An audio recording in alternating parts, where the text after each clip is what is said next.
Pile ou face, votre podcast avec Gaspard Martel.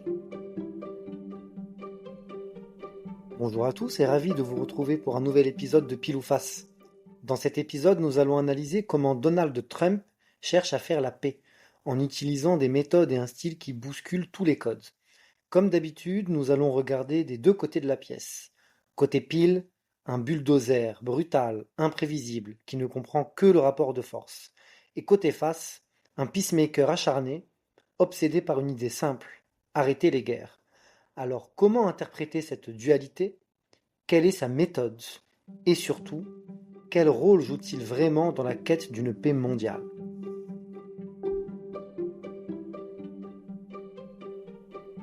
Tout d'abord, pour comprendre Donald Trump, il faut ouvrir sa boîte à outils de la paix par la force. Contrairement à l'Europe, qui répète toujours les mêmes recettes, condamnation, sanctions symboliques, diplomatie de salon, Trump, lui, varie ses leviers. D'abord, l'imprévisibilité. Il brouille les cartes. Un jour, il menace et tape fort. Le lendemain, il tend la main et vous dit You are a great guy. Qu'est-ce qu'il est sympathique, c'est le meilleur, j'adore travailler avec lui. Résultat, personne n'ose vraiment aller au bras de fer et au bout de l'escalade. Ensuite, le deuxième levier, c'est l'ambiguïté stratégique, ou encore la stratégie du brouillard en langage militaire. Il entretient volontairement le doute. Jusqu'où ira-t-il? Personne ne le sait vraiment, et c'est justement ça qui pousse ses adversaires à céder. Il fait fort tout d'abord pour voir les limites et les logiciels de chacun, et adapte ensuite en conséquence pour atteindre ses objectifs. Le troisième outil, c'est sans doute son outil préféré, c'est l'arme tarifaire. Plutôt que d'envahir, il taxe, plutôt que de bombarder, il sanctionne. Et il frappe au portefeuille, parfois fort, même si vous êtes son allié, plutôt que de frapper au canon. Puis viennent parfois, c'est vrai, les frappes de précision. Quand il n'a plus le choix, il utilise la force. Et c'est chirurgical. Une base, un site nucléaire, une cible symbolique, mais surtout pas de mort. Le message est clair, je peux vous anéantir, mais je choisis de ne pas le faire. Et c'est sans doute ici une vraie différence avec les Européens, par exemple, qui hésitent quand il faut vraiment passer à l'action. Lui, il en est capable, évidemment parce qu'il a la plus grande armée du monde, et quand il n'a pas le choix, il le fait. Enfin, le cinquième levier, on pourrait l'appeler, c'est très américain, le go big.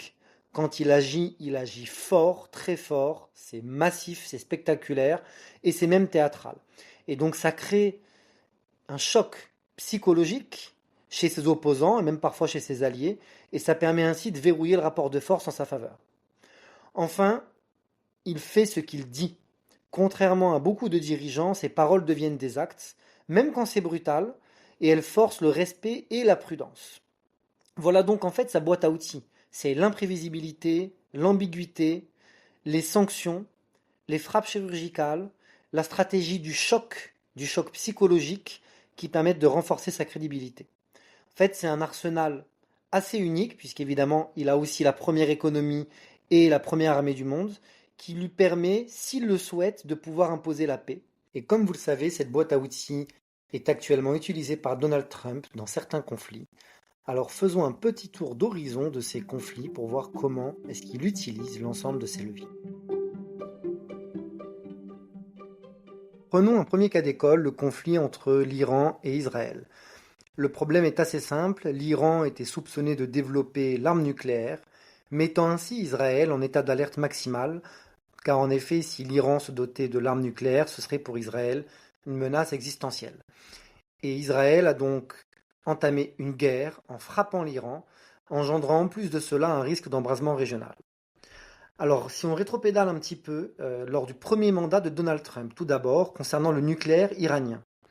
Donald Trump avait défait les accords sur le nucléaire iranien qui avaient été ratifiés par son prédécesseur, Barack Obama, et avait remis une pression maximale d'un point de vue économique sur l'Iran, avec les habituelles sanctions étouffantes, les embargos pétroliers, l'isolement bancaire, etc.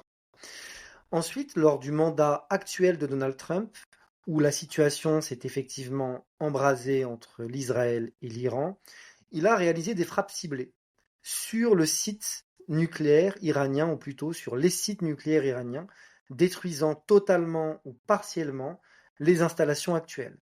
Et ça a été fait via une mission éclair qui aura permis de mettre fin à la guerre des 12 jours entre Israël et l'Iran. Et le signal est en fait assez fort. Je peux vous détruire, mais je décide de détruire uniquement vos installations nucléaires et non pas de détruire votre pays. Et donc le résultat est assez simple.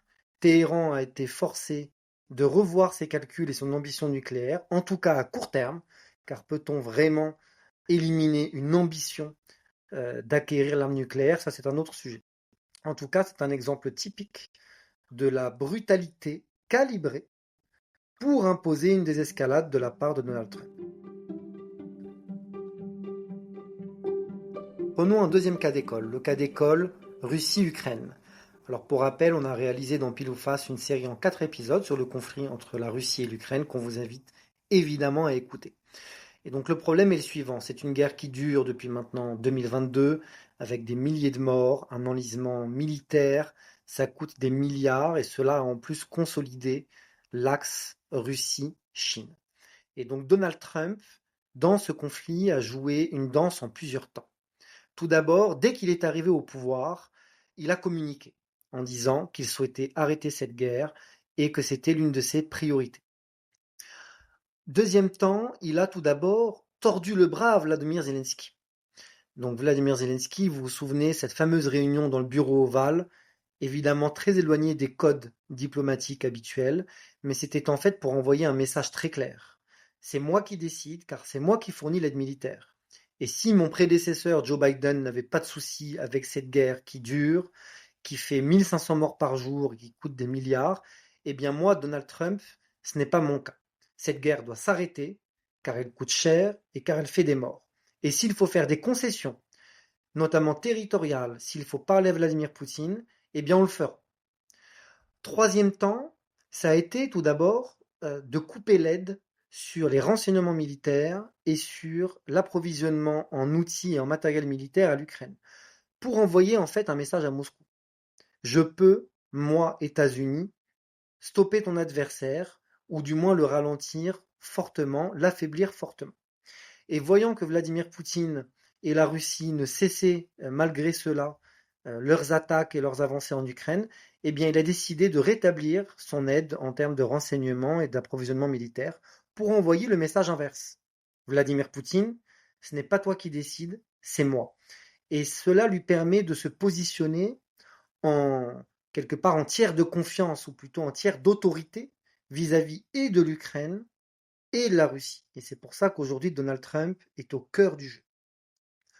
Mais voyant que Vladimir Poutine ne cessait toujours pas ses avancées en Ukraine, il a alors agité sa menace favorite, les sanctions économiques. En effet, il a menacé d'appliquer des sanctions économiques de second niveau, autrement dit une augmentation des droits de douane, sur tous les pays qui continuent à acheter le pétrole et le gaz russe, notamment Chine et Inde en tête, ce qui permet en fait à la Russie de tenir économiquement et donc quelque part de financer cette guerre. Il donne 60 jours à la Russie pour stopper les affrontements, sinon il mettra ses menaces à exécution.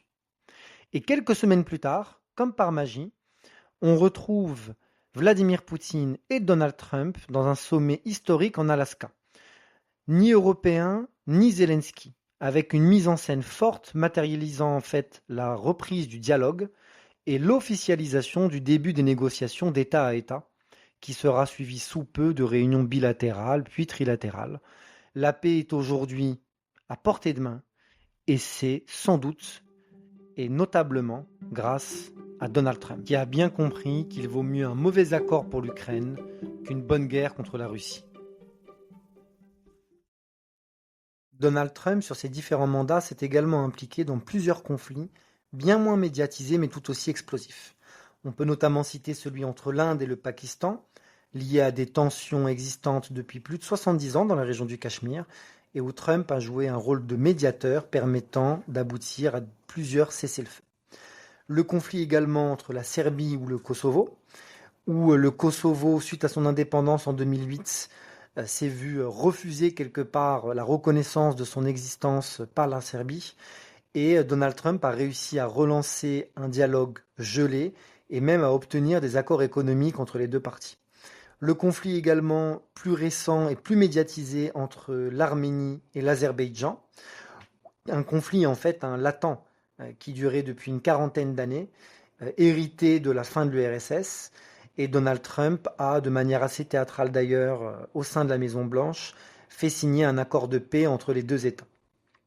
Également, on pourrait parler des tensions entre le Cambodge et la Thaïlande, récurrentes depuis les années 60, avec plusieurs incidents, où l'administration Trump a également joué un rôle assez récent de médiation pour faire baisser les tensions et aboutir à une désescalade. Évidemment, à chaque fois, sa boîte à outils a été utilisée et la logique reste la même. Trump intervient pour geler les combats, imposer la pause, imposer la paix et forcer à des négociations. Alors pourquoi Donald Trump est-il si obsédé par la paix ? Évidemment, cela flatte sans doute son ego. Il veut à tout prix ce prix Nobel de la paix qu'il clame dans tous les médias. Mais au-delà de ça, il y a une vraie raison géopolitique, c'est que Donald Trump veut à tout prix éviter la consolidation d'un axe Russie-Chine. En effet, plus globalement concernant les guerres, sa logique est finalement assez simple. 1. Arrêter les conflits secondaires pour éviter les morts. 2. Maintenir les grands équilibres régionaux pour favoriser le business.